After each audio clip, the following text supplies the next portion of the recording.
उसकी वालदा की और आजम की लड़ाई हुई, इन्होंने गोलियां चलाई, मैं भी जख्मी हो गया हूँ, मेरी बेटी भी जख्मी हो गई है, मेरा बेटा भी जख्मी छोटा हो गया। बिस्मिल्लाहिर्रहमानिर्रहीम। अपने प्रोग्राम क्राइम सीन के साथ मैं आपका होस्ट नाज़रीन, टाउनशिप के साबका नाज़िम मलक शौकत खोकर अल मरूफ शौकी चंगड़ के भाई को कत्ल कर दिया जाता है। क्या मामला होते हैं, मेरे साथ मौजूद है सीनियर सहाफी खुर्रम पाशा साहब, इनसे डिटेल जानते हैं। अस्सलाम वालेकुम जी वालेकुम सलाम। बेटा जख्मी है, हमशीरा जख्मी है, क्या हुआ? ये एक्चुअली एक ख़ानदानी तनाज़ा था इनका आपस में। मलक शौकत अल मरूफ शौकी चंगड़, उनके भाई मलक आज़म, और इनकी ना इनका टाउनशिप में एक आबाई जायदाद है इनकी, उसमें जो सुनियारा मार्केट है वहाँ पे दुकानें हैं, उन दुकानों का कोई तनाज़ा चल रहा था। द्वारा हमारा इसमें कोई ऐसा नहीं था, मेरा और मेरे बड़े भाई का हिस्से का था।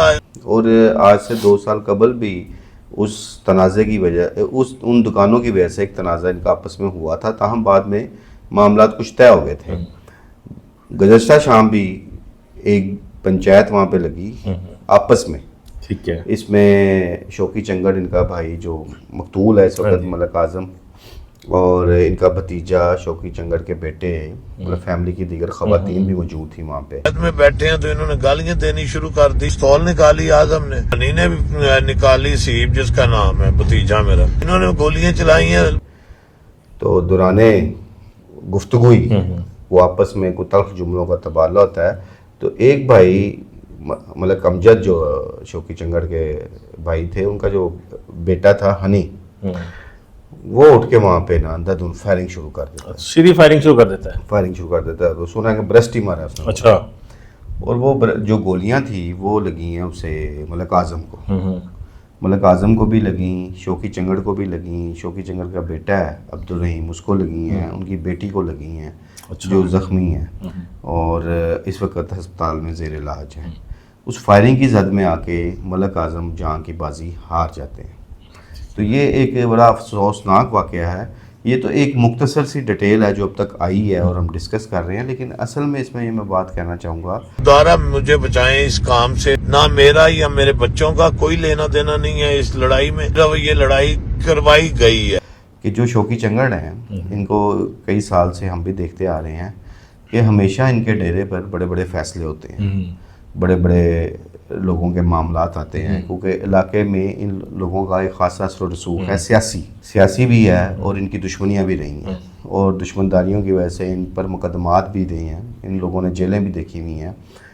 लेकिन आज का ये वाक़या देख के बड़ी हैरानी हुई कि जो एक शख्स जो अपने डेरे पर बैठ के दुनिया जहाँ के जो अपने डेरे पर बैठ के लोगों के मसले हल कराता है, पंचायत रख के लोगों के फैसले कराता है, और इनके फैसलों को अहमियत दी जाती है, लोग इनकी बात को मानते हैं, तो बदकिस्मती से अपने घर के अंदर होने वाले तनाज़े को हल ना कर सके।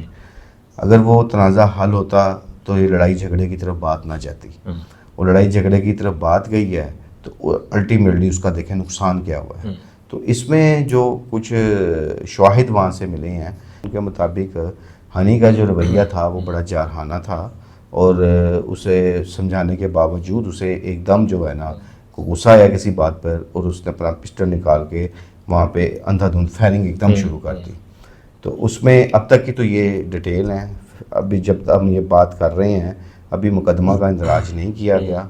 मलक आज़म के बारे में मज़ीद मालूमात ये मिली हैं कि मलक आज़म एक अरसा से मरी शिफ्ट हो गया था, और वो अपने बीवी बच्चों के साथ मली में ही मुकीम थे काफ़ी अरसे से, और इस पंचायत के लिए या इस तनाज़े को हल करने के लिए वो लाहौर आए हुए थे ताकि इस मसले का हल किया जाए। लेकिन उनकी बदकिस्मती, दूसरे लफ्ज़ों में कहें कि मौत उन्हें लाहौर खींच लाई कि वो अपनी जान की बाजी हार गए। तो भाई इसमें ज़्यादा नुकसान तो आप देखा जाए तो मलक शौकत अल मरूफ शौकी चंगड़ का हुआ है, जिसमें उसकी बेटी ज़ख्मी है, बेटा ज़ख्मी है, और वो खुद ज़ख्मी है, और दूसरी तरफ देखा जाए तो वो भी उनका भाई था, मरने वाला भी भाई था। तो इसमें अंदराजे मुकदमा के लिए किसकी जानिब से दरख्वास्त दी गई, और क्या मुकदमा दर्ज कर लिया गया? जी अभी तक तो मुकदमे का अंदराज नहीं हुआ। अब इसमें देखना ये है कि मुद्दई कौन बनता है।